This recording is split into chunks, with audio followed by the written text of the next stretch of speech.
ng negosyong turo-turo, Huwag yan. pumapalaguyo ang negosyo ninyo.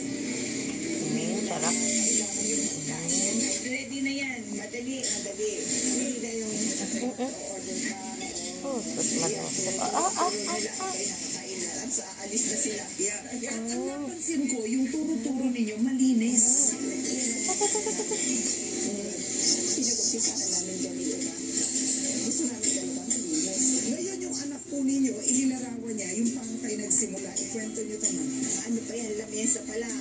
Nung dati, kasi nandun kami, hinuhuli kami ng pulis. Nanonood pa ng TV. Ano ba yung nanonood ng TV? Ay, sus. Wala na pinapoy. Ano na susunod na kakainin niya nga pa, Allah.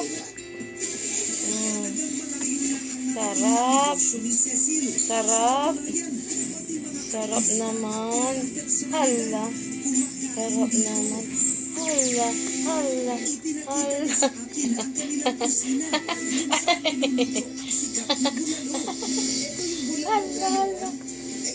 Kakain na. Ang niluluto ninyo, nasa 200 Antok niya. kilos. Lana.